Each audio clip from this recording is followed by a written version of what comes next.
What's up, guys? Welcome to another episode of The Meaning of Podcast. I am Ace. This is RB3. And this is the podcast where we talk about your favorite directors and the deeper meaning within their films.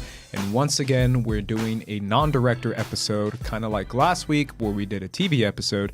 This time, we're doing an entire studio. Yeah. This was suggested by Mr. RB3, Well, so hopefully he's ready for this. Well, this is the 1 year anniversary in which we did the Pixar Studios Oh, that's episode. totally right. That's great. Yeah, so... we are doing this episode, guys, on Illumination Entertainment. They are coming off a huge box office weekend for their new Grinch movie that came out over the weekend and made a ton of money. So this is a relevant topic. It's a big studio. It has lots of movies. So please continue listening and tune in. They have a lot of meaning, too. We'll see about that. We'll get to that later in the episode. But before we do that, guys, we're going to do what we do every week, which is read your comments from last week. And last week, we did it on House of Cards. Once again, guys, leave us your comments because that is the best way to connect to us. That is the best way to leave your feedback, leave your thoughts, leave your opinions, whatever it is that you want to do. We know we have a few listeners on the iTunes feed, but come on over to YouTube and share some love. Go over to the Collider Podcast YouTube channel. And give us a little comment. Give us a little like. Tell us what you think. Well, I know some people I just got Twitter back too, by the way. So I'm back on Twitter, people. Oh yeah, fresh. I forgot to introduce. I was gonna say that and I forgot. But yeah, no. I RB3's back. I saw some people tweeting and they were wondering if we had like an email address or something, right? Like oh yeah, Raul. Raul, my man. Yeah, he's like one of our regulars. One of the regulars. Yeah, one of the people who actually. That's what's up, man. Raul. Salute I to you, swear, man. I think we have like a good 10 people who like listen every week. listen every week. Listen every week. Yeah. And then sometimes that 10 turns to 5. They listen every other week. Nah, but hey, man, Raul. But this episode is going to be a great one. Illumination Entertainment. They make, I'm sure, regardless of your opinions on all their films, I'm sure you've seen at least one of them. So make sure and tune in throughout the rest of the episode, which is going to be a lot of fun. But before we do that, let's go to the comments from last week where we did House of Cards, fresh off the new season 6, which I finished, and it was bad. Yeah, okay. It was so now bad. You're on my train. That finale, man. Ooh. Now you're on my train. I was like, what is going on? They just gave it to like a 15-year-old director or something. Well, see, that's what's funny. Well, I don't want to say that. Robin White directed the last episode. So did she? Much respect to her. I can tell. Oh, no. Hey, man, I'm not going to disrespect Robin White like that. I'm playing. You know, it's funny too. Cade was also in the same boat that I think you were, where he was watching the first 6 or 7 episodes and was like, okay, it's not bad, but I don't know where it's going. And then he saw the last episode and it's like, all right, this season. Yeah, the first 4 were kind of weird, but they weren't bad. The last 4, because it was 8, right? 8 episodes, 8. Yeah, the last 4. Ooh. I was like, it keeps getting more and more downhill to the end where I was like, the only cool part, what I told you, no, I won't spoil it. There's something cool that happens, and I texted you about it, and I was like, that's cool. Everything else, not cool. Yeah. Jonathan Peck says, love you guys. For TV, how about the meaning of Mr. Robot? Oh, yes. And for directors and genres like Robert Zemeckis, Peter Jackson, and Christmas movies. Interesting. Yeah, Zemeckis, Jackson. I'm sure we'll get to them eventually. Zemeckis is good. I don't know about Christmas movies because I've seen maybe like 2. Yeah, I'm not a holiday movies guy. I'm not a mainstream. I'm not like a, I guess for lack of better terms, I'm not a white Christmas movie guy. You know, like but you've seen the Chris Brown Christmas movie? I've seen the Chris Brown ones. I've seen all the ones that feature some Negroes. Yeah, those are the ones that my mom was always used to watch. What was it called? Was it called Last Christmas? Or? Last Christmas. Okay. Yeah. I love that song, man. That song's great. Or it was this Christmas. This Christmas. Okay. And because he did the song, he's like, and this Christmas. It's way off time. I'm sorry, everybody. Close to Chris Brown. Yeah, but Mr. Robot. Mr. Robot is something we definitely have to do. Yeah, because I'm a big fan of it. You're not as much, but I am, dude. I was the one who told you about this show. Damn it. No, you did not. A buddy of mine is the one who told me about this show, and then I started watching it and telling other people about the show. I love the first 2 seasons. The first episode. Oh, you have? Yeah. Okay, then you beat me. Fine, you win, RB3. I was gonna say, like, you told me about it. You told me about Black Mirror. Black Mirror. That's what I'm referencing. Yeah. But I love Mr. Robot. I just haven't seen the last season. That's all. Oh, you haven't even. So, No. but you dislike season 2 so much you didn't watch season 3? I thought it was okay. I thought season 2 was okay, but I'm a streaming guy. And if I don't find it on streaming, and if it's not easy to see, I'm gonna probably lose track of it. I'll eventually binge it, but you see what I'm saying? Like, it's USA, right? USA. Like, how do you even watch that? Like, is it on? I think it's on Amazon Prime. I mean, I don't have Amazon Prime. I think that's what kills me. Yeah, I'll give you my login, bro. You can check that out. There you go. I'm gonna watch it. Yeah. Starting tonight. Season 3 is way better. I mean, I like season 2 a lot, but season 3 is way better. I like Joey Badass. I like him. I think his character has a great arc in the next season. We'll eventually get to Mr. Robot. Yeah. Athena Jackson says, "What? Rami Malek is super good looking. During his interviews, there are so many thirsty comments. It's crazy. Also, first time watching, and I really enjoyed how you guys related to the show to real life. We are currently living in we are currently learning about the Red Scare in my American history class, and you're absolutely right about politicians using fear to get votes. It's crazy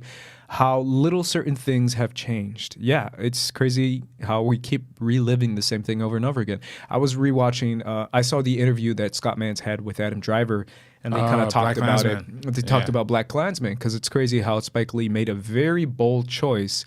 A buddy of mine and I had a conversation about it before we saw another movie over the weekend, because he didn't like that choice at the end of the movie. I don't want to spoil it, but how they kind of relate I think it's a spoiler. It's not really a spoiler, but it's basically Spike Lee telling you, like, hey, everything you just saw for the last 2.5 hours is kind of happening again in a certain way. And it's just a different branding. He did the same thing in Malcolm X too, though. He did the same thing. He did do the same with thing with the opening with the That's Rodney right. King. I forgot about that. Yeah. I like when Spike Lee uses that device personally. But I think it's very impactful when directors kind of relate the real life material with with real life material in the present with whatever subject matter they're talking about in the past. Well, what's interesting is the fact that to me, what I got from Black Klansman, and the reason why I enjoyed it so much, because again, it's one of my favorite movies of the year. Yeah, mine too. If not my favorite, because I still think Hereditary is the most impactful. You still haven't seen it. I still think Hereditary is the most impactful movie I've ever seen. It's maybe not. I'm not going to see it again and be like, "Yo, this movie's dope," but it's still like, "Oh my god, what did I just watch? This is crazy." But Black Klansman, what it does so well is the fact that it frames certain things and it tells you certain things from the past, and it makes you feel like we keep reliving the same moments over and over again, and we just don't realize it. And it's the idea of like I love the dancing scene. Like, I love that scene, not just because I was dancing and vibing with it, but just to make you realize, like, this is the 1970s, fam.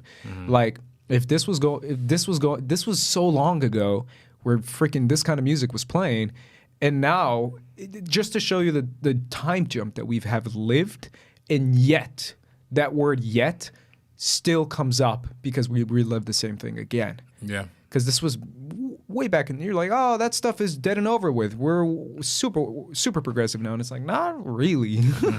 We're slightly more, but not a lot more. So. Yeah. Yeah. I mean, and I don't know. I really love that. How did we get to Spike Lee? And I brought it up. What was the original comment? It said, I love how you talk about how politicians... right. So it's relevant. Yeah, no, but yeah, I'm on exactly. track. No. But I was wondering because when you're talking about the fear and how that's a recurring cycle, that also makes me think of another recent movie. Even though it's more of a sci-fi thing, but Overlord is the whole idea. You saw it? Yeah, I saw Overlord. Okay, great. It was pretty good. You saw Overlord? Did you see Girl in Spider's Web? No, I didn't see that one. Okay. I'm a little salty that Fincher's not involved. Bro, I have some hot thoughts, bro. Hot takes. Thoughts. But I just want to call hot thoughts so bad. Hot thoughts, I love it. No, but but Overlord made me think of how it was almost like how is merging the genre of sci-fi, like zombie movies, because zombie movies are kind of an allegory for fear of the other, and it's merging that with like Nazis, and I think it's just really funny how they kind of play on that. It's one of the coolest genre mixings I've seen in a while. That's the best part of the movie. The best part of the movie is that it's the World War II zombie Nazi American mixed with like a monster movie, mixed with like a sci-fi horror movie, mixed with like a freaking maze at Universal Halloween Horror Nights. Yeah. Like all that stuff mixed together makes like it's the vibe is the coolest part of the movie. Yeah, I wish they would have had more zombies. I was a little disappointed by the lack of zombies, but everything else I thought was really good. War movie more than I think. Those first 15 minutes were Yeah. dope. Yeah. I was like, yo, this is dope. And shout out to some homies that were in it too. Grey Worm's in it. Yo, Grey Worm Who's from Grey Game of Thrones. I don't know. He's Dawson. He's like, I'm gonna write a book about my mama. Really? That's guy. Yeah. So you know what happens to him later. Yeah. And then my homie Fitz, who plays Leopold Fitzgerald. I'm sorry. In Agents of S.H.I.E.L.D. is in it too. He plays the homie who comes back. Okay. Yeah. Okay, I know what you're talking about. Yeah. That scene was crazy, bro. Yeah, that scene's wild. That whole movie is wild, man. That's true. It's funny. It's a fun movie. My hot thought to finish it up is I saw 2 movies this weekend. I saw Overlord and Girl in the Spider's Web. Yes. I like Girl in the Spider's Web more. Really? Yep. And everyone is like, Overlord's best movie of the year. And I'm like, it was fun. Girl in the Spider's Web is better. What's the reviews like 56% on Rotten Tomatoes, something like that. Yeah. And that's with Cara Foy, directed by Fede Alvarez. The best part of the movie is the directing. Claire Foy is probably the weakest part of the. I love Claire Foy. Obviously, I've talked about The Crown a million times. Yeah. But Rooney Mara just gave something. She was just like something so crazy and cool and different that it kind of drew you towards her. Versus Claire Foy kind of just. It feels a little bit by the numbers, and that's probably the weakest part of the movie. But the story and the arcs and the action and the directing, the cinematography is gangster. It's so good. The cinematography is so freaking good. Would you say it's better than the way Fincher did it, or? It's very different. It's very like people are the biggest complaint that people have about Girl in the Spider's Web is that it's a Bond action movie. It's not a spy thriller espionage type movie. It's more of like an action spy movie. And people didn't like, and they're like, oh, since when do hackers have powers? And I'm like, since it was cool. I think if it works, it works. Like, I never get why people complain about certain things being unrealistic or like, for me, it's like, if it's entertaining and if it's cool, I don't care if she like clicks some computers and then a door opens. It's like, oh, that's fake. And I'm like, it's a movie. Yeah, it's a movie. You Who cares? It's cool. I don't care. How many Bond movies do you see and that happens? But since it's the dragon tattoo story, everyone's like, oh, it has to be grounded and gritty. Is it serious? Is it consistent with the first movie though, or no? It's not. No, that's it's very much like its own thing. All right. Yeah, it's very separate. That's what turns me off, man. Because I love The Girl with the Dragon. I mean, like, not just love it. I love that movie. You know what I mean? And of course, I've seen the Swedish. Oh, you've seen the Swedish ones? Okay. Trilogy too. Wait, Numi, I love Numi. Numi Rapace. I love her, man. Woman. She's great. Yeah, and I love those movies too. But this, I guess, The Spider's Web isn't even based on like the actual book. Like, it was written after the guy. Author died, it's more Fetty's writing than anything else. Interesting. So this it's like it lives and dies by Fetty. Oh, okay. And so it's more of just this own like kind of thing then. Correct. I mean, it's based on The Girl in the Spider's Web, but it's based on versus like an actual adaptation where they're like taking Fincher's the version. book. Yeah. Okay. But I thought it was dope. I thought it was cool. I thought Lakeith was dope, like he is in everything. He's in that movie? He's in the movie, yeah. Oh, dope. He's in it for a short time, but he's still like the best part of the movie. Oh, yeah. But I just really enjoyed the movie, and that's my hot take. Because everyone hated it, bro. People were like trashing it. I was like, damn, like even like YouTube review channels were hating it, and then Rotten Tomatoes critics were hating it. And I was like, yo, this is a cool movie, and it made no money. Really? It made $7 million over the weekend. Well, I mean, you confused people when you had Rooney Mara play it, so many years ago, and that one, it wasn't a hit, but people knew about it. They made a little bit of money. Yeah, it made a little bit of money, but now it's the whole rebrand. I don't even know why they went forward with this to begin with, honestly. I think they just liked the IP so much, and they wanted to follow up, and I think they were really excited about Fetty. I think they were like, yo, this guy is legit, and guess what? He is legit. He's legit. Yeah, no, I think the studio was like, yo, this Fetty is a master. And he is. That's the best part of the movie is the directing. It's the best part of the movie. And obviously the cinematography. That DP, whoever he is, had a blast shooting this movie. Really? It's one of the most fun shot sequences I've seen in a movie in a long time, man. I mean, there's a scene where a person is like getting up after being shaken up, and the camera just does like a Dutch, and then it comes back and it does another Dutch, and then it's just like it's doing this thing, and it feels like the Inception scene, but by just the camera movements, and they're just having fun. Like you can tell that this is like you can see what the camera is doing, so it's not anything like groundbreaking. Because it's just a guy with a camera going like this, but it's still fun. Like you enjoy what's happening, and it makes you feel like you're a part of the movie. And obviously the colors, the lighting is so cool. I don't know. There's a scene where certain guys are wearing masks, and it's in a dark, like almost like a haunted house, and it's all dark and foggy. And these guys wear masks, and the mask has like a little light on it, and it's like a red light, so they look like monsters. It's so cool. It's one of the coolest looking films of the year.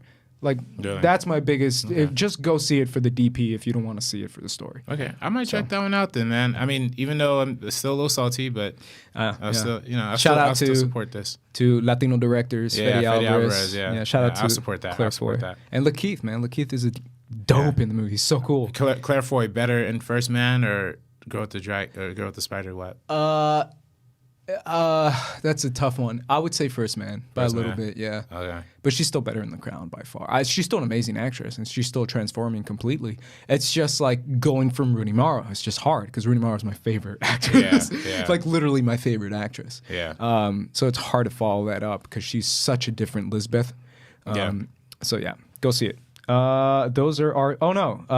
One more. Yaju Prime says, wow, I disagree with almost everything you guys said. Thank you. Rocky IV is underrated, if anything. Wait, that's what the comments He's talking about Rocky IV, bro. I was going to say, we talked about House of Cards. Everything you said, and especially Rocky IV. Yeah, there was another comment that... I'm kind of just skipping over that. There's another comment that got mad at me for talking about Trump, but whatever. Oh, we could go into that. I mean... No, I don't want... It's too long, but it's basically saying, like, Trump's not anti-immigrant. He has like immigrant family and stuff, and I'm like, yeah, immigrant white people. Like he even said it. He's like, why can't we get more people from Norway? They're cool, and we get people from these trash countries. What did he say? Trash shithole countries. Yeah. Like what did he say? Like Nigeria or something? Well, just African countries. Yeah, African countries. And I was like, that. Of course, he likes white immigrants. Yeah. Yeah, like people from Norway and Sweden. Like those people are cool. Those are cool immigrants. Yeah. But all the brown ones. Which I think is funny because if you look at the people who come from Norway, from Sweden, their political system is all free healthcare.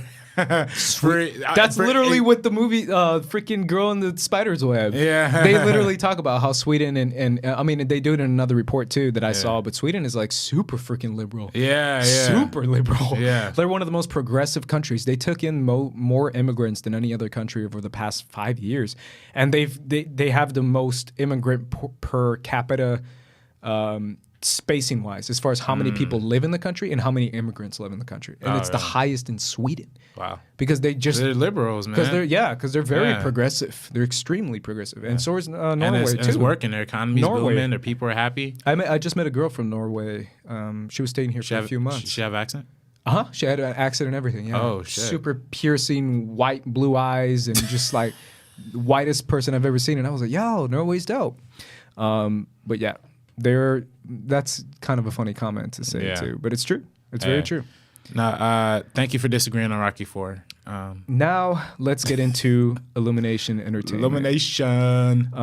This movie studio started out with 2010's Despicable Me. Yes, sir. Which kicked it all off. Here's the first thing I'll say about this. They make a lot of money. Yeah. They're very successful. Regardless of what people think about their films, it makes money. It keeps people going, considering how The Grinch made so much money over the weekend. Mm-hmm. Dude, that was a lot of money. Like I was 67 million. 67. That's almost 70 million opening. That's humongous. Well, you think too, like the Lorax was one of their movies that came out in 2012, opened to $70 million. Was at the time held the biggest opening weekend in March. At the time. That's ridiculous. Yeah. That's so much money. But here's what I'm going to say. This was suggested by you, obviously, and I want to hear mainly your thoughts. But for me personally, when you see it at face value, it seems that these films are exclusively for children. we're doing a meaning of episode of Illumination Entertainment. Is there even a meaning of RB3? Is there a deeper theme or deeper meanings in these movies? I don't think you're giving these movies enough credit, man. I think every single one of these movies has a very clear, deeper meaning to some extent. You know, maybe not like deep meaning, but it has a meaning. You know, Despicable Me franchise is all about parentage, adoption. You know, family. Kind of universal themes that, you know, kind of resonate in a lot of Pixar movies and a lot of other things. You know, the Lorax is all about environmentalism, you know, preserving the forest, nature, stopping deforestation.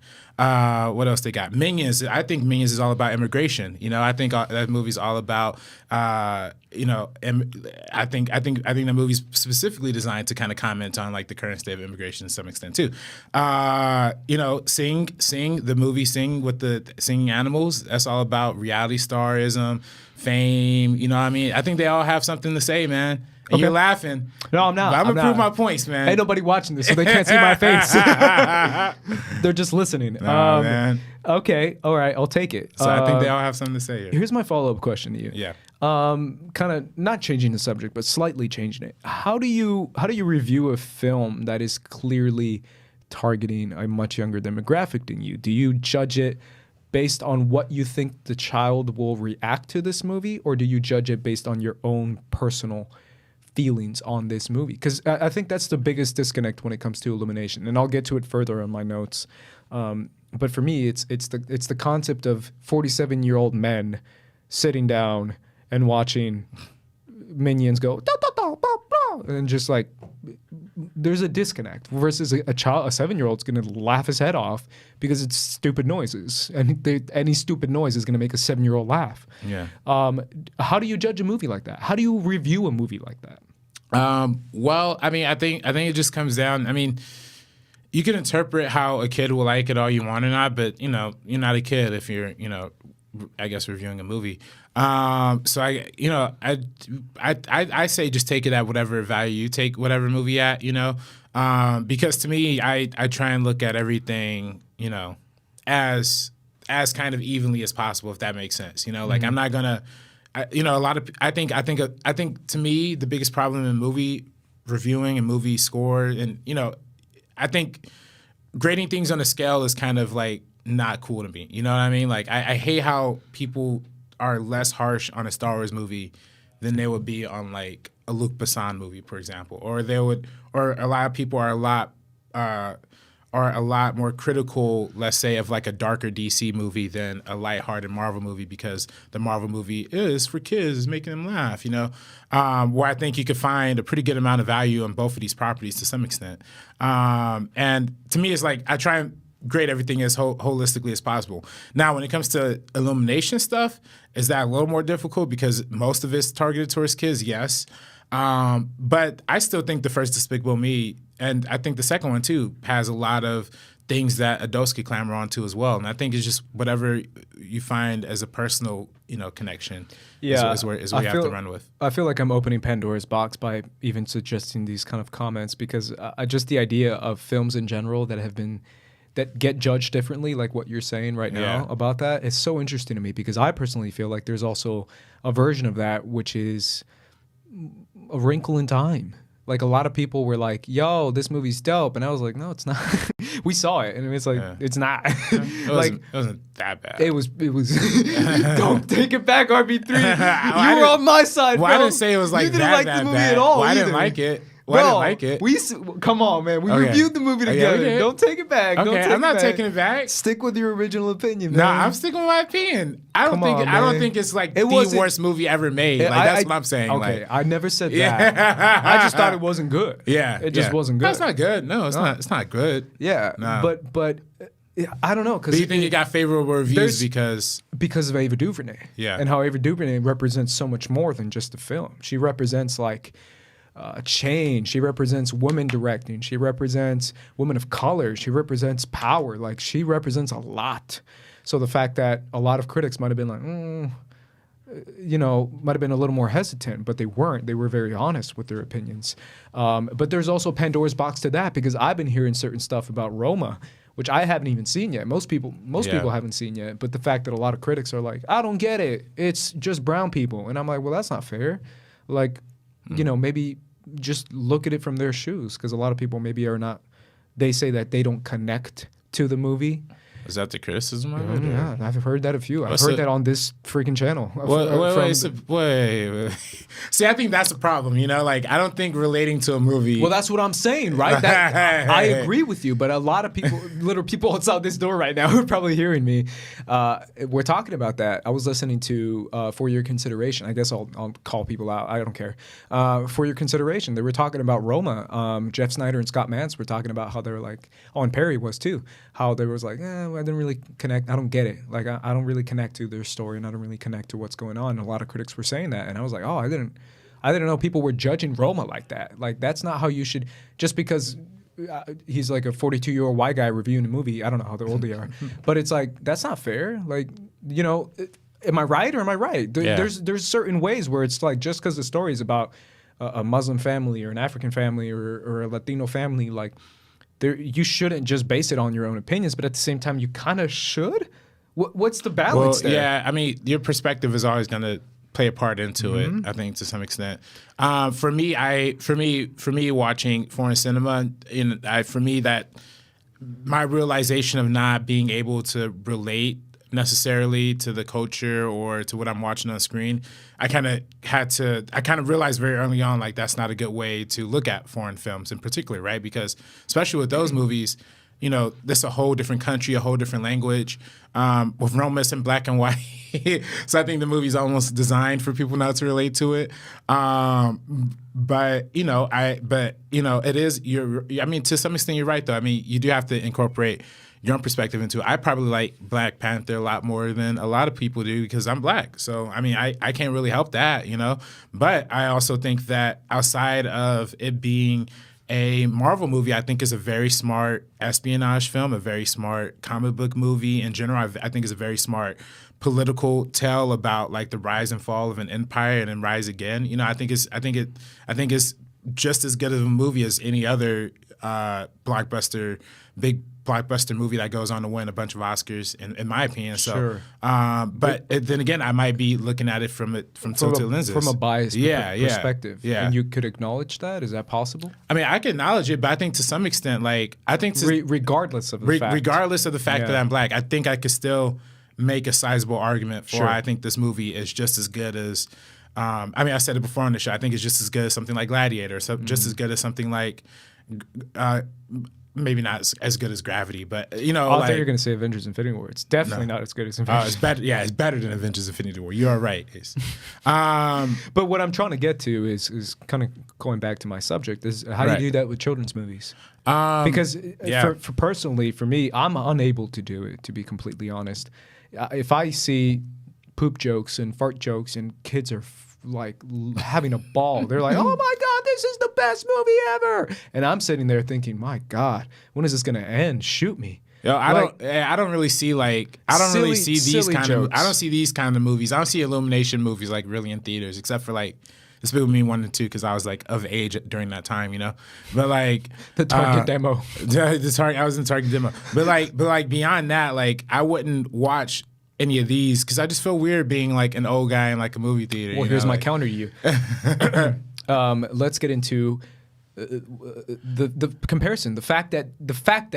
But if it's a Pixar movie, it's different. That's what I'm saying. Yeah. Pixar has reached an audience that goes beyond their target demographic. So my thing is now there's certain movie audiences from Pixar and Disney. I'll put both of them together because Disney does too, where adults get together and go to a midnight premiere for a children's movie, a Pixar, Disney movie. I even think DreamWorks to some extent too. I remember going to the 10 o'clock premiere of Zootopia, which is a Disney movie, with my friends. And my friends were, I forget what theater it was, but it serves alcohol. My friends were like sipping wine and watching Zootopia, for crying out loud. And I literally, like in my head, I was kind of thinking of it. Like I looked around and I looked at the audience and I was like, we're all like over 20 years old, and most of the audience is like sipping wine or some sort of drink. Yeah. And we're watching a freaking kids movie, a G-rated kids movie, but it's not weird in any way.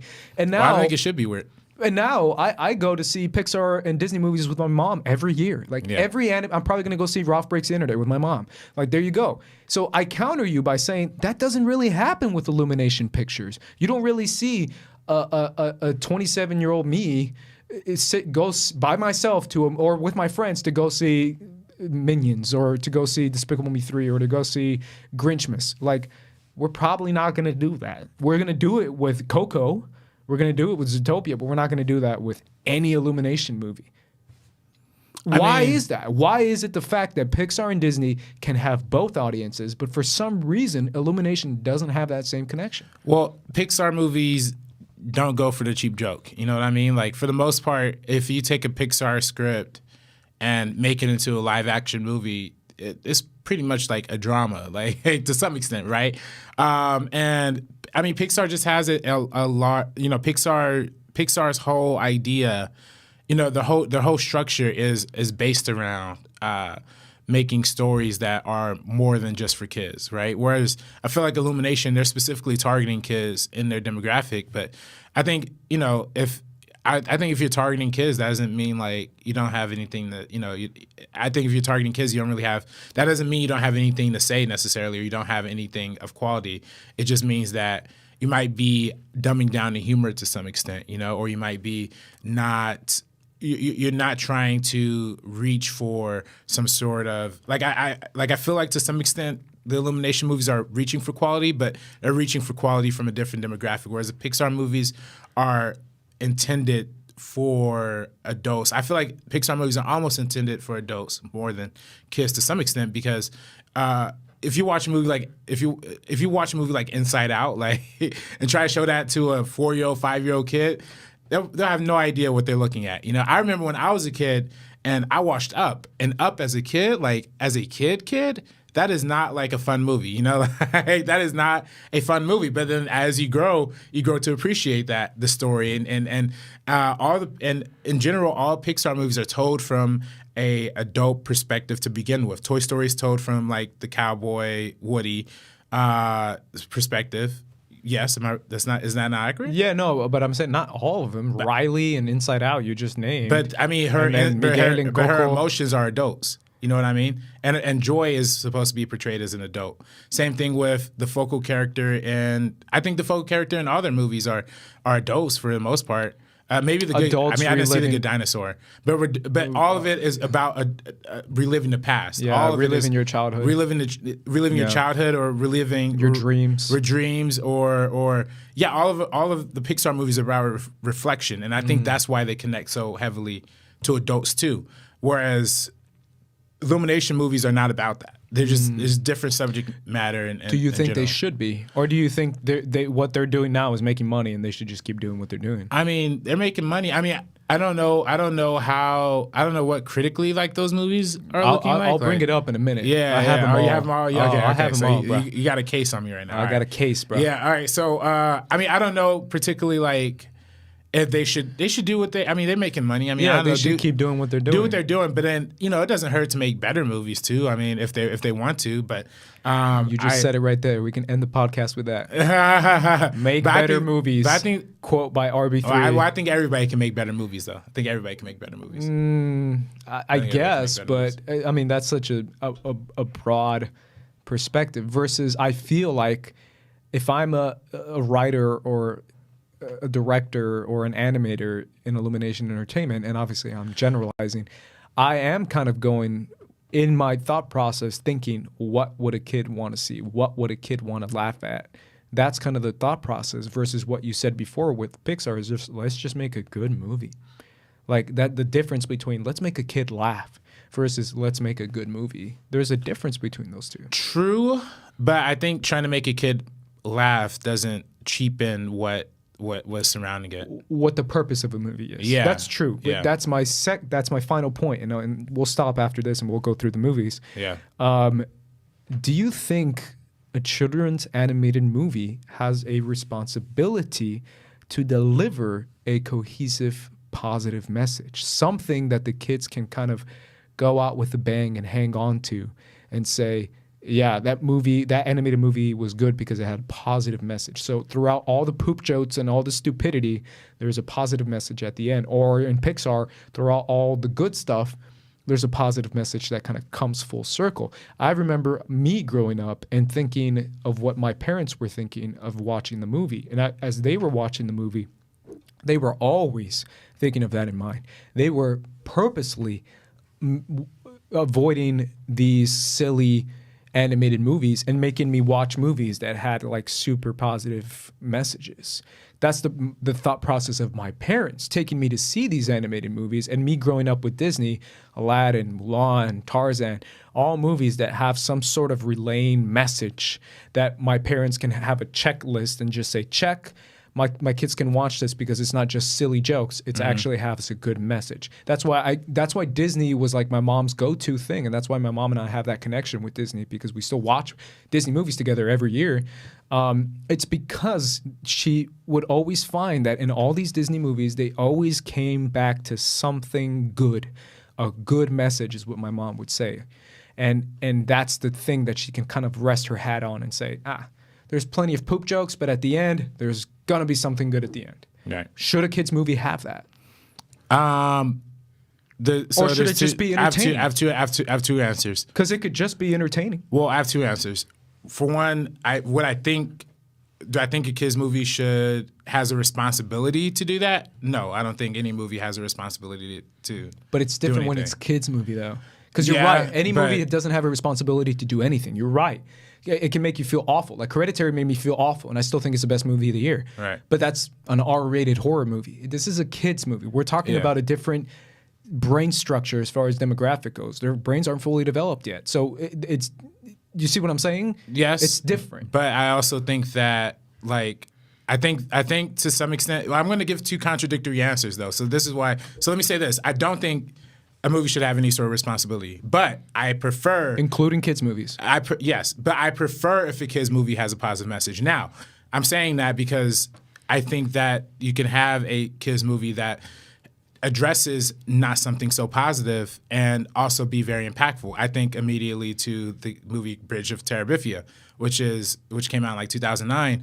And when I was a kid, that movie was 2007.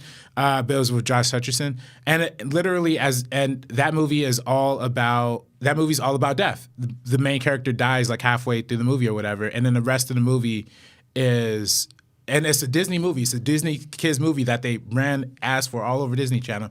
But when you watch the movie, it's really a movie about death and dealing with grief and dealing with that shit. Yeah. And I think that that's not a quote unquote positive message, but I think that it does educate to some extent, right? I think it does add a perspective to something. So I don't want to. So for me to say that, I think that all kids movies should be chained down to some sort of responsibility. No, but I do prefer if a kids movie does have some sort of positive message or some sort of message in general, because I think that I prefer that. But I'm not going to say that I'm holding a kids movie to that. But I prefer it because I think that kids do need should watch something for some substance. Well, here's my counter to what you said, because I specifically worded my question a certain way. Children's animated movies. Animated movies? That's not Bridge.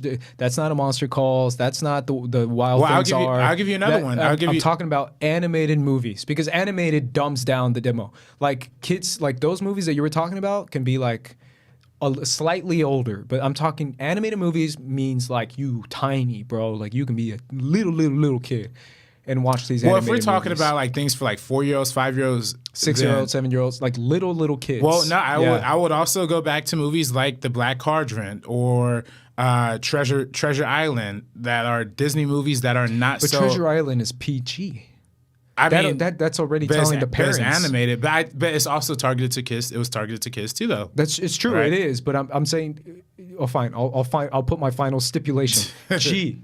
G-rate, because that's PG, man. Like even I remember when that movie was coming out, and I remember my parents actually being like, "Oh, should we take him to see this Treasure Planet?" Like for real, and I was like, "It's PG," but even that PG put it in my parents' head, wait a minute, something's off here. Like, they even thought of that. Like, obviously, not all parents are like that. There's parents that take their kids to see Deadpool and they're like 4. Yeah.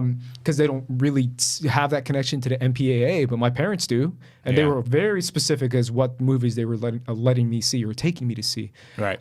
So G-rated. G-rated means General little kids. honesty, I still Animated G-rated movies. I mean, I still don't think that I don't really think that matters. I mean, Okay. if I mean, I don't want to see an animated movie have nothing. Like, I don't want to see an animated movie have just bubblegum nothingness in it. Are there animated movies that have bubblegum nothingness to it? I think there's plenty of those. Are they called Illumination Entertainment? I do not think so. I do not think so. And I was going to say there are some people who think that, think that Illumination Entertainment movies are simply bubblegum nothing, make kids laugh as many times as you can, and then make them walk out the theater kind of movies. And they're not. Okay. They're not. Here's my final thing by kind of countering what you're saying is that you famously had a hot take? Yes. Hot thought? On Zootopia. On Zootopia. Yeah. Specifically mentioning how it was even more dangerous what they were doing in the movie because it was targeted towards kids. Yeah. So there is a responsibility for children, you're saying. There's a responsibility. I also think that my problem is not with Zootopia as a film. I'm grilling you, bro. No. But these are good questions because you're I'm calling addressing, you out. Yeah, I'm saying if there is there a responsibility or is there not a responsibility? Which one is it? Well, I think there's a responsibility for race. Yes, I think there's a responsibility for race, religion, and I want to say responsibility with care. You know what I mean? Okay. Have a clear message. You know, if you're going to have a message, have a clear one. Zootopia is not clear with his messaging. It's saying that what the movie is basically saying is that if you think if you believe in racism, then you're wrong, but you're also kind of right to some extent, because if you're pitting predators and prey against each other, that's factual biological differences, which is the founder and fuel for racism. So it's not having a clear message in what it's saying. Even though it's a fantastical universe and it's not real? Yes. Okay. And because there's a lot of films that do that, bro. Yeah. I mean, I'm going to say it right now. I mean, obviously everyone thinks of Bright, but the reason why Bright is so problematic isn't because of David Ayer and Will Smith and Max Landis. It's because of Lord of the freaking Rings. I'm saying it right now. Every elf is like this white, glorious, long-haired, beautiful creature. Yeah. And all the orcs and the different people live underground, and they like the dirt, and they're grimy, and they're uneducated, and they talk funny. Right. That's some real racist type shit, bro. See, I don't understand is that because I think the biggest problem with Zootopia is that it has this message, it has this pseudo anti-racism message, but then it's not clear about his messaging. It could lean both ways either way. If a racist white supremacist took their kid to watch Zootopia, it's a perfect justification. It's a perfect justification for it's like, believe that I'm these black people are savages. I'm a beautiful lion, yes, and he's just some weird ugly dog. Yes. I get it, Daddy. I'm supposed to like the dog, but they're dogs, and I'm a lion. Right. That's real problematic. At least I still love Zootopia, but at least with Bright, it's like we're adults, like it's R-rated, sure. like an adult can know, like. But the reason why I call out Bright is because Yeah. I was thinking about this over the weekend because I think I saw someone. I think it was someone retweeted a quote about. I just got on Twitter, man. Someone you actually like, Drew McWeeny. Yeah. Was Drew McWeeny. Was calling someone out because someone was saying, just a super hyper racist person was talking about how there was an article saying that the new Lord of the Rings show, is it a Lord of the Rings show? Yeah, Lord of the Rings show is going to have black elves. And then the person was like, this is ridiculous. Why does it have to be black elves? Cultural blah, blah, blah. This is stupid. And someone answered and they said, well, yeah, there should be black elves because we didn't see any black elves in the movie. You're suggesting that the orcs are the black people. And then the person responded and was like, yeah, that's what it's supposed to be. The orcs are the blacks and they're working under... Like, there is some real deep racist shit with that type of stuff. And it's obviously it's fantasy, but it's suggesting that they're a different race, but they're just different than we are. They're cool and we respect them, but they're just dumber. That kind of mentality that racists actually have in the real world in America that we live in today is dangerous to make that into a fantasy. Yeah. Which is what they do, and which is why Bright got a lot of shit. Yeah, which is if you're gonna give bright shit, I think you're right. You have to give Lord of the Rings shit. You have to give everything shit. But I think more importantly, gives Utopia shit because it's talking to children and children can learn. So that's my thing. It's, if a movie's gonna have a message, have a clear message. And it could be positive, it could be negative. I don't care, but have something to say. Now, when you're talking about movies that have nothing to say, then I don't think that's a good. I mean, kids could watch whatever they want to watch, and again, I don't want to put any like holes or restraints on any movie whatsoever. But if it's literally just like Teletubbies running across the screen, then sure, it might be entertaining for kids, but I don't think that's necessarily substantive entertainment. Well, here's what leads right into our conversation about these actual films is what's literally staring at me on your shirt, RB3. Minions. And that's a minion. Hey. So if minions are supposed to represent Latino Mexicans, they're dumb as fuck. Yeah. They're stupid. They can't talk. They're just handymen. Is that what Minions is trying to say about us? No, bro? I don't think that's directly what Minions is trying You to said say. it was about immigration. I do think it's and about. I think the movie's about immigration. But why do they got to be dumb people that talking gibberish? Well, that's very true. I mean, that's I'm a very calling true. you out right that's away. a very Why true does issue. Steve Carell's character, the brainy scientist, and the minions are his handiwork people, working on Minions were literally wearing like mechanic overhaul vests, representing like the stereotype Latino handyman workman, the garbage cleaner, the freaking staff cleaner, the people who works on your cars. You're making a very compelling point. Hey man, I'm telling you right now, why do they gotta be stupid little yellow people who talk in gibberish bullshit and who talk funny and make fart jokes and I don't know. To me, the Minions are the most ridiculous, stupid children's property in the 21st century. Well, that's how much I hate the Minions. Like I hate the Minions, bro. Okay. I really do. I hear you, man. I do, man. Hey, I hear you, man. Hey, listen. Because I think it represents everything that's wrong with children's entertainment.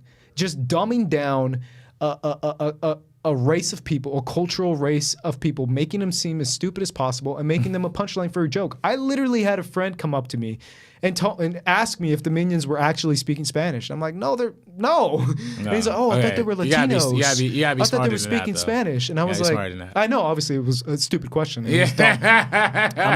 I'll blast him right now. But at the same time, it made me think, if there's someone that's really, really, really, really white, they might actually think, they're black, they're Latin people. They're brown people. Look at him. Look at this guy. And it's like, if that's what they're telling people, like my friend who clearly doesn't know that many Latinos, thinks those are Latinos, you don't see the issue with that? Well, yes. I think there's an issue with that, but I will say I do want to say I don't think that's the intent that they were originally going for. I'm saying you show this to my homie who lives in freaking South Carolina, and this is what they think of Latinos. Well, the original and they think they're speaking Spanish. Well, the original reason why Minions were created was because the first Despicable Me had such a low budget that they were originally supposed to be people, but they couldn't afford to animate full people, so they animated short yellow people. So that was the original intent for the Minions. Now, in terms of what the Minions ended up becoming, now I think the whole mythology of them being like, I think almost to some extent, I think is less of a Latino like analogy. You said it was about immigration, bro. Well, I think it's about immigration, but I think also to some extent it's about I don't want to say slavery per se, but it's about fucking having slaves. Like, I don't know what else I'm supposed to say. It's about and smart white rich people taking a race of people that they feel are less than they are, inferior, and using them as labor to work on their intelligent projects as handyman. Well, the reason I compare slavery a little bit more is because I don't know if you actually saw the Minions movie, but part of the mythology of the Minions is that they're the first people, or the first, at least, like people like things on Earth or whatever, right?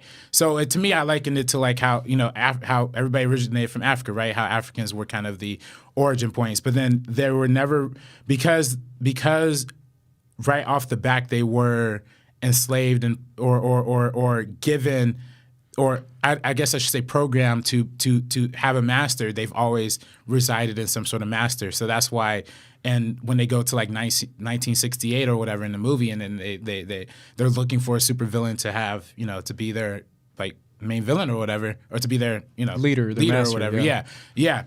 They come to America to do that. So it's to some extent it's about immigration, but almost to some extent it's about being a species, being a race that was there first, that should ideally be the primal, the standard, but being enslaved because of colonialism and because of, like, you know. But the reason why they're enslaved is because they want to be enslaved, and because they're looking for a master to have dominion over them, because they're inferior brains. Now, but do you if we're comparing minions to people, what's to stop? Why are we stopping the comparisons at people? Are they animals? Maybe they're animals. Maybe they are. They're clearly not animals, though. I mean, you can tell they're a race of beings. They don't speak any language besides minion language to themselves. Spanish, to my friend.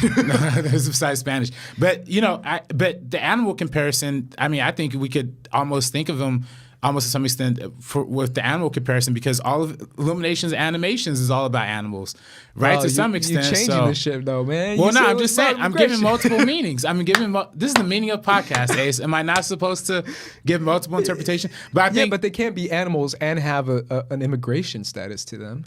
Well, okay, I'm flipping the argument though. So what if I'm not flipping the argument. You know what's funny? I don't even care. But these are good questions. I hate the minions. I really do. Yeah. That's real. But as far as like me being a fan, I'm not offended by it. No, but what I'm saying, I just think that the kind of entertainment that they provide for children is bottom of the barrel type humor. Well, I'm just trying to dissect, like, do you like, because you think the intent is, well, I don't think the intent is necessarily about wholly immigration. I think it's about a lot of things. No, but I clearly do feel like their language is imitating some sort of weird Spanish. That is, regardless of how dumb my friend may be, that the fact that they're going, oh yeah, no, acá, ven, what's up? Like, it sounds like a Latino guy going, oh yeah, ven pa acá, güey, no me traigo. Like, it sounds like a freaking Spanish.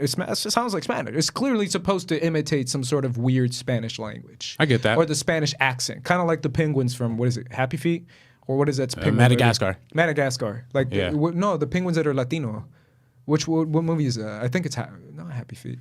It's you know what I'm talking about, right? The Latino penguins who are like, yo, what up, fool? Oh yeah, that's Happy Feet. Yeah, that's Happy Feet. Okay. Yeah, that's Happy Feet. Yeah. You see what I'm saying? Yeah. Like, you can't be like, those guys are Italians or Russians. Like, they're clearly supposed to be Mexican. Right. Kind of like what I'm trying to say about the Minions. Is like, that's clearly what they're going for. Right. Well, and it's the stereotype that Spanish sounds funny too.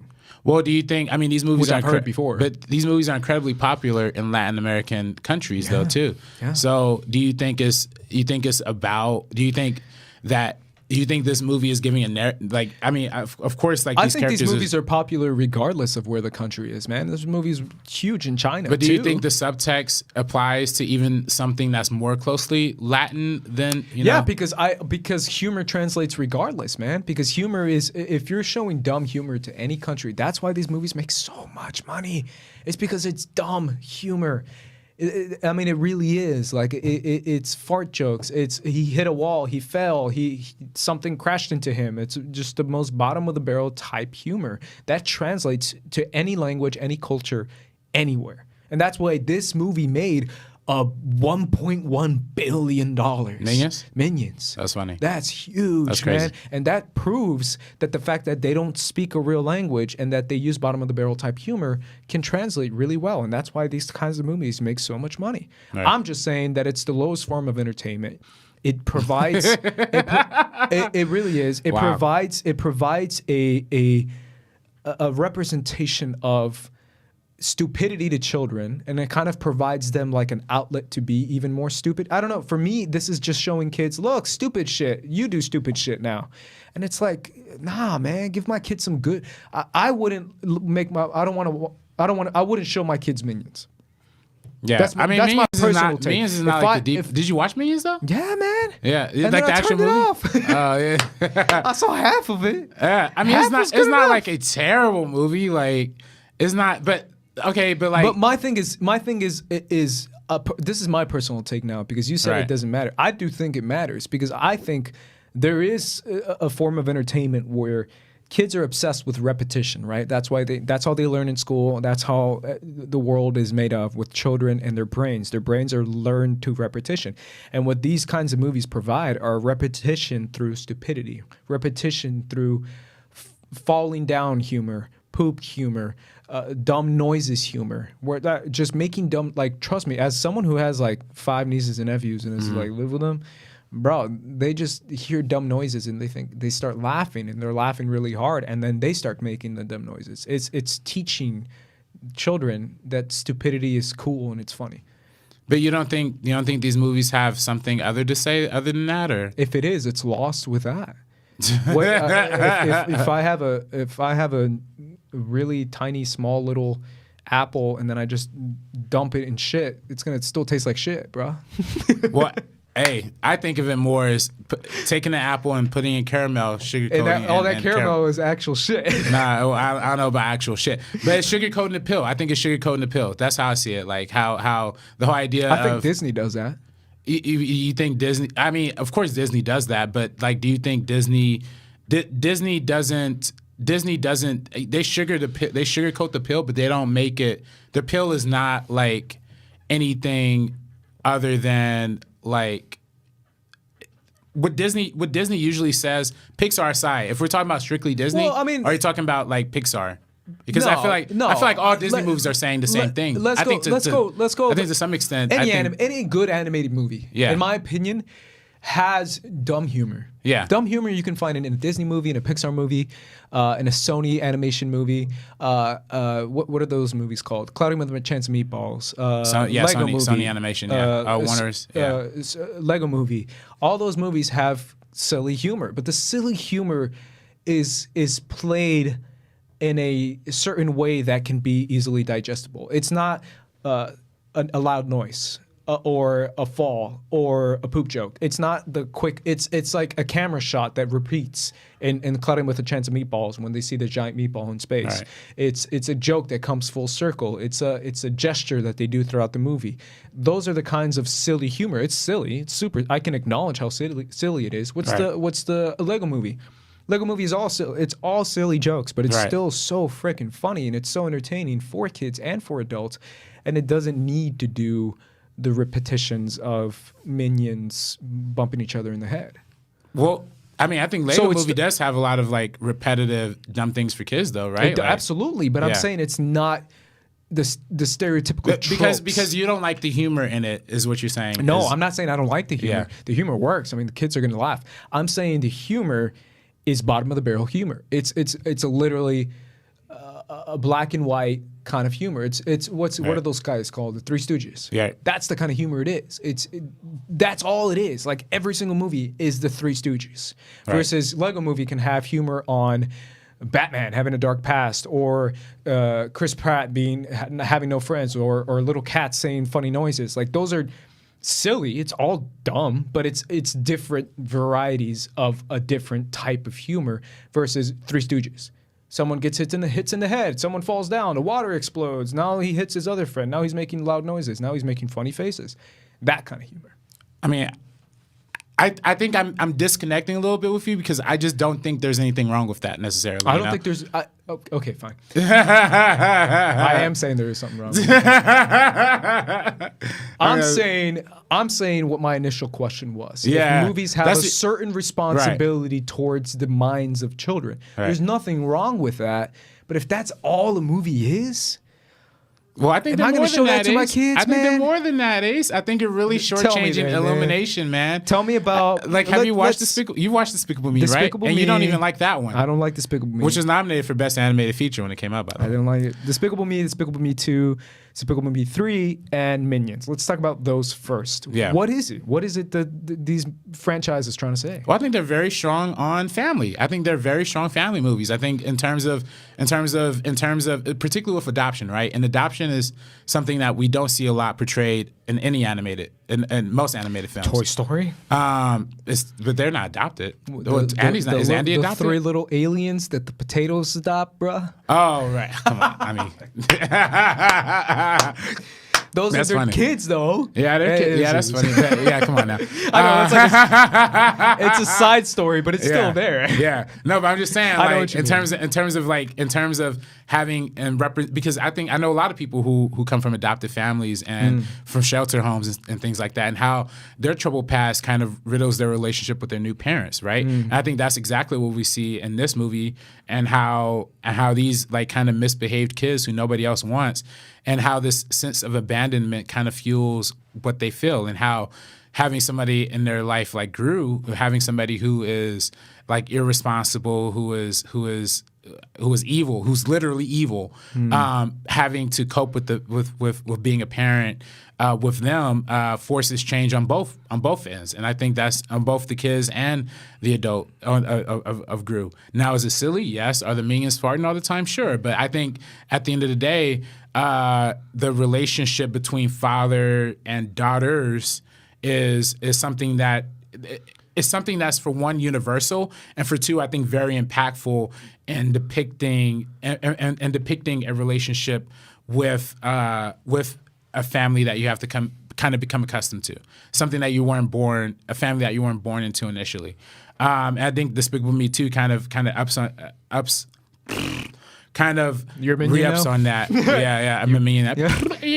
No, banana. But I think Despicable Me 2 kind of doubles up on that idea, Okay. and kind of and re-ups on that. Now, Despicable Me 3, and I'll be honest, I haven't really seen Despicable Me 3 fully 100% through.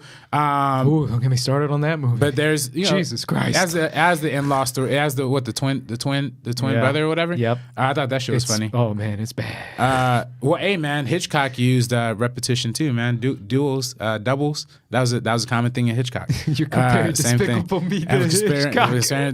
comparing Despicable Me 3 to Hitchcock, baby.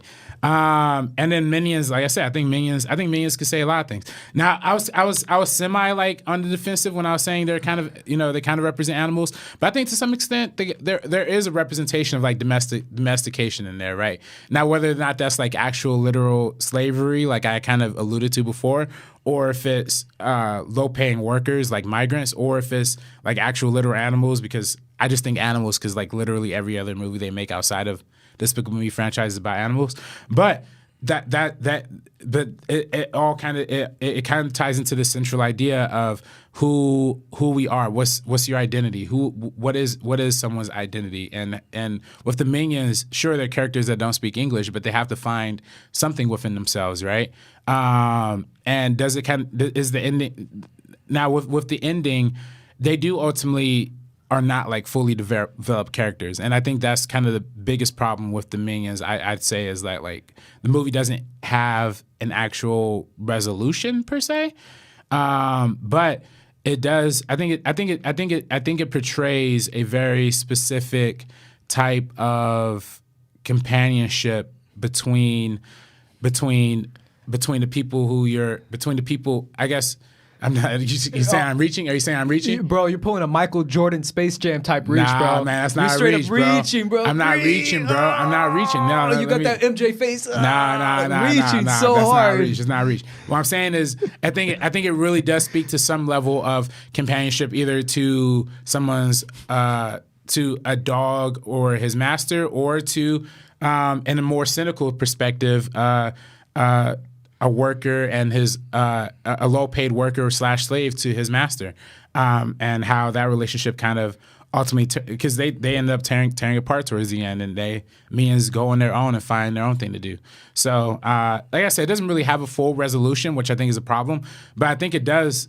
I think to some extent it does say something about being independent and being your own. What do you think this franchise, the Despicable Me / Minions franchise, has to say about how the fact that the most popular movie in their franchise is The Minions, the one that features the least amount of actual dialogue, the less amount of like freaking logical moves, and the less amount of the use of one's brain. RB3. Yeah, man, you're really shitting on these movies, yeah, man. Jesus bro, I'm Christ. going hard on them, bro. I'm Wow. grilling them, man.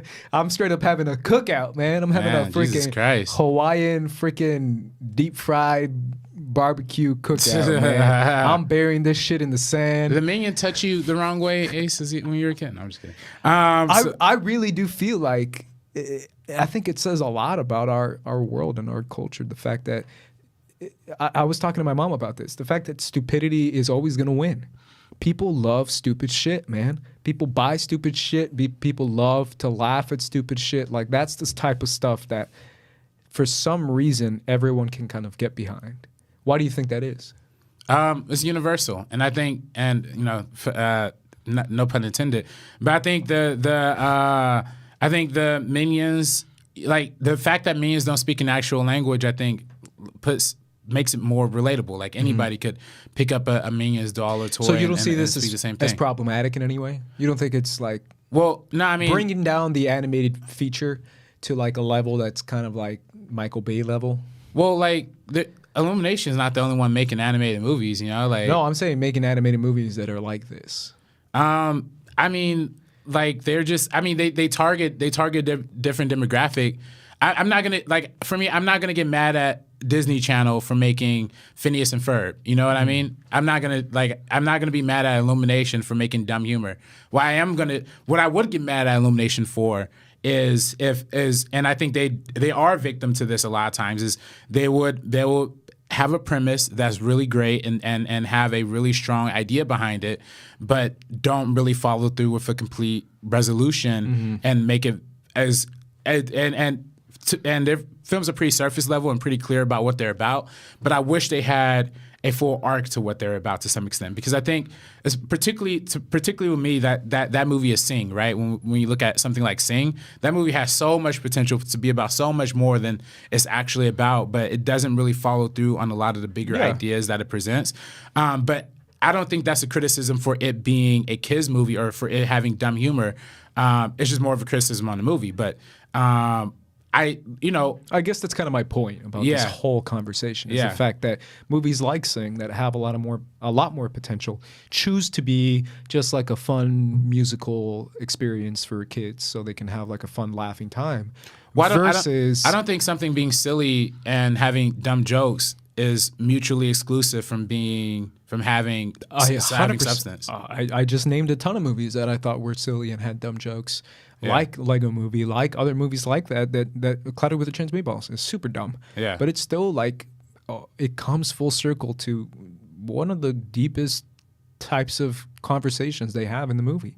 And that's between the relationship between the father and the son. We talked about it on our freaking Phil Lord and Chris Miller podcast. Right. So yeah, I think there is, you're right. It doesn't have to be, but I feel like there are certain choices that directors and creators can make to say, we did our job. We made him laugh. Let's finish the movie. Like, that's kind of my issue, is the fact that when you stop trying to go a little bit further than what you can go just because they're kids, they're going to laugh anyways. It's like, well, you could still do something a little deeper, like even if it's like an inch deeper. Yeah, I mean, I think that they make the movies that they intend to. I think they make the movies that they always intended to make. There's not as much, I feel like, at least with, Illumination, I feel like, or I think with any animation or child animated thing, you are appealing to kids and you are making kids related content, but at the same time, the broader audience of the adults are going to be paying tickets for this as well. And I think where Illumination benefits from that is the fact that the comedy in and of itself, outside of the poop jokes and outside of the fart jokes, I think they do have some pretty funny moments in some of these movies. And I think that's why, to some extent, parents don't mind taking their kids to see Minions or don't mind taking their kids to see Despicable Me or Sing. Because they're laughing too. So I think that, I think for me, the problem with, these movies are not necessarily that the comedy is bad or that the comedy is fart related or this and that.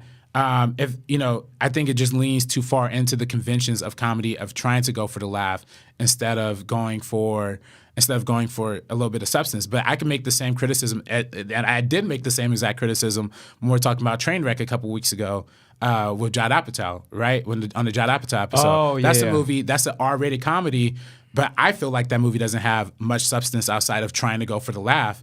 And that's the same thing at Illumination. But I'm not gonna, but So you agree with me? well, yeah, I mean, I agree to some extent, but I think I agree with you in a different way. I think, I mean, at least the way I'm reading it, I think you're criticizing it more because of the farce and the poops.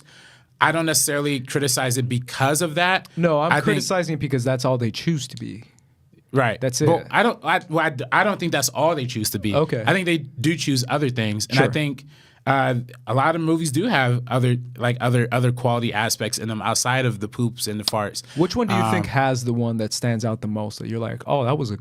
Like, Well, I mean, it comes to fluky. I mean, everybody. I mean, Despicable Me, the first Despicable Me, of course, is the like best one? Do you think that's but that's like when you make that's what everybody says. Like when you make your first movie is going to be your best because you spent your entire life making it. What about Secret Life of Pets? I think Secret Life of Pets. I mean, that's more of like a Toy Story like ripoff, pretty much. But I think Sing does have a lot more in it than what we're giving credit to. And I think Sing had a That's pretty the Matthew McConaughey one. Matthew right? McConaughey one, and it's about these animals who can enter into a singing contest and make it towards the end or whatever. But I thought the most fascinating part is that they showed different animals from different backgrounds. So they showed like one of the, I can't remember if it was like a rhino or a gorilla. It was one of them, but it was like it was auditioning to sing, but it had a whole family of like bank robbers or whatever, or robbers or whatever, and it was like how he's trying to break out of his path of his predetermined destiny and join and be a singer and live his dream. Same thing with the other characters in the films. I think that is a very powerful message, and that is something that is a good commentary on the contemporary space, a good commentary for kids in general, to know that you have to break out of your own identity for it to be yourself.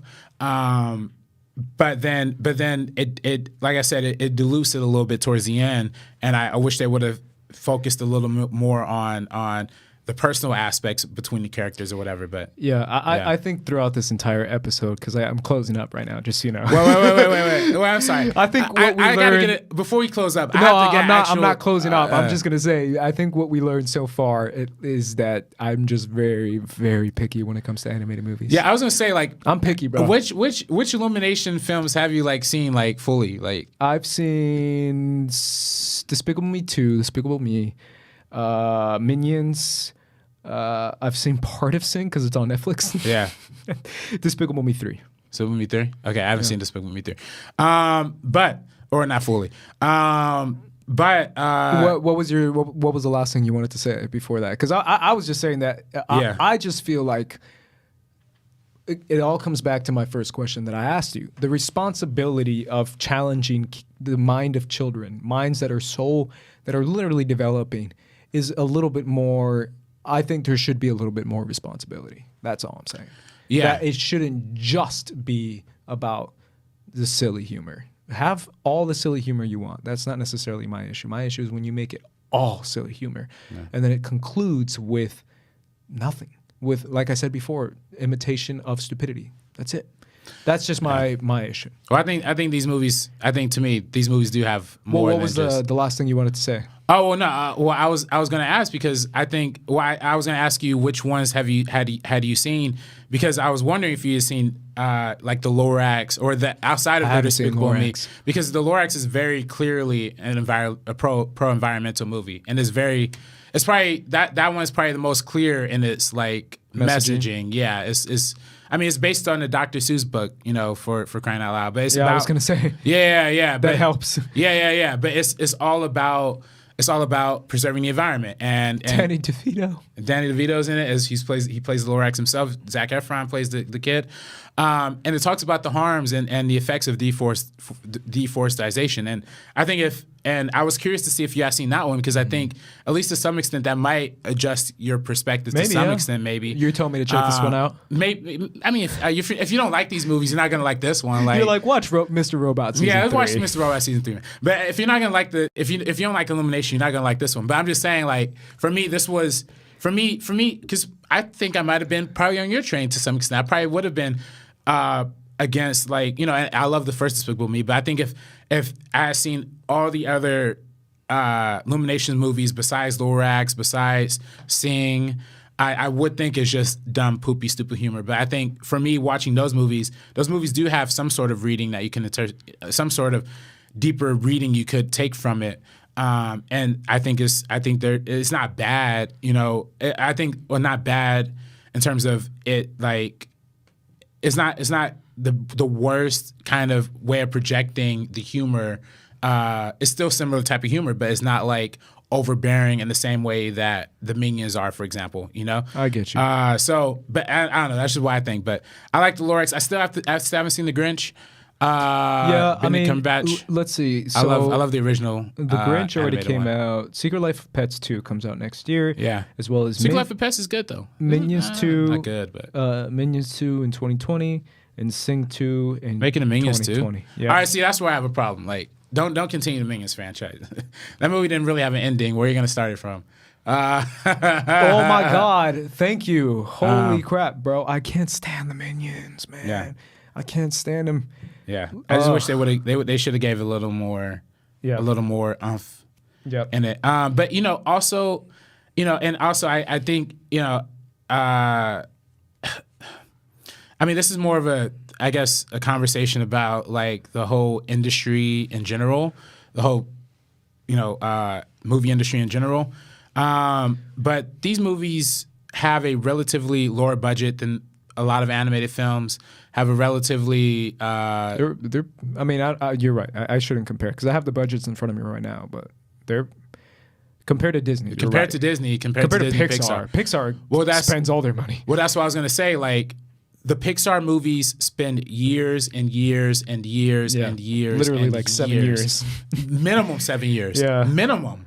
Yeah. And I feel like it's a little bit unfair, because these movies, clearly they have to be turned around and mandated. I agree 100% with quickly. you. I'm very pro, because again, I'm an animated fan, right? So I'm very pro other animation studios that are not just Disney. Even though I'm a big Disney fan, and that's kind of where my bread and butter is. Right. I root for every single animated movie. I root for DreamWorks. I root for Sony. I root for Illumination. I root for these kind of studios, because I do want to see some quality ass animation that can actually make a difference when it comes to animated features. Yeah. Make something good, man. Like, make something substantial. Make something that everyone can enjoy and put a finger on it and say, yo, that was good. Like, that's what the kind of movies that I wish that these animation studios would aim for. And I guess I don't know if they're threatened by Pixar and just saying, like, they'll do that type of stuff. We'll do something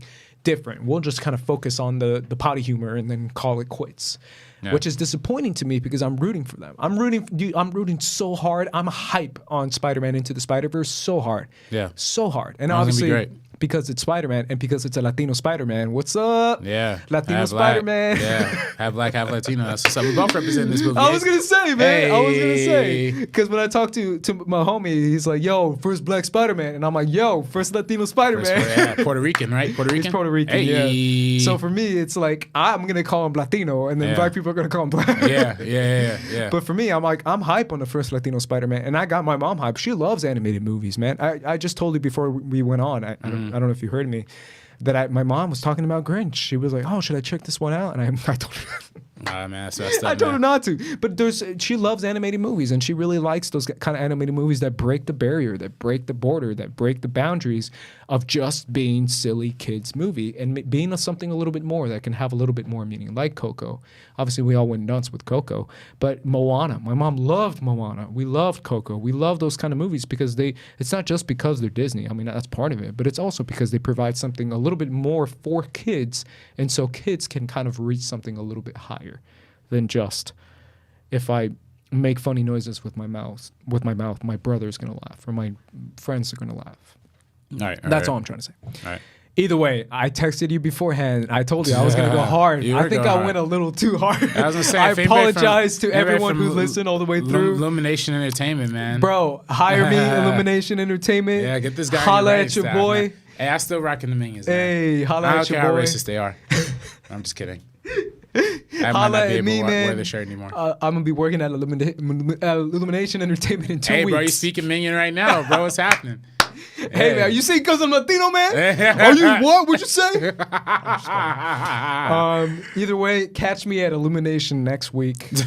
My new job. John Apatow. I didn't say this before, but like, John Apatow on Instagram. Yeah, he comments on the Instagram post for ours. Shout out to you guys, so man. The one episode I wasn't on. The one episode. I don't think you actually watched the episode, but I think Kate posted like video clips. Remember, from I showed you when Bayona, yeah. Yeah, he liked our tweet, and I was like, oh my god, yeah. I hope you didn't listen. I hope you didn't listen because I kept calling Jessica Chastain Bryce Dallas Howard. Oh my god. Oh no! I'm sorry. I kept calling Bryce Dallas Howard Jessica Chastain. Yeah, they all look the same. That was bad. All them redheads look the same. Yeah, no, I could say that because I'm black. No, I'm kidding. Yeah, no. I think we should stop. We should stop there. Thank you guys for listening all the way through for our episode on Illumination Entertainment. Hopefully you guys enjoyed it. Leave us a comment down below. What is your favorite Illumination Entertainment film? What do you think about kids' movies? Do you think they do have some sort of responsibility for a good message or a positive message? Do you guys enjoy these kinds of movies? What is your favorite animation studio? And do you think they have a positive message? Let us know about all that in the comments down below. We will be back next week, and we might have some spells from you. Whoa, wait a minute. We might have some crazy hand movements. Oh, shoot. We might be talking about another enormous franchise that we haven't talked about yet that's coming out with a movie. We're going to be talking about that with a special in-studio guest, maybe. Yeah, we'll figure it out. Maybe we'll figure it out. Yeah. Either way, it's Leviosa, not Leviosa. Anyways, peace out, guys. I'm Ace. This is RB3. And we are peacing out from the Meaning F podcast. Peace out, guys.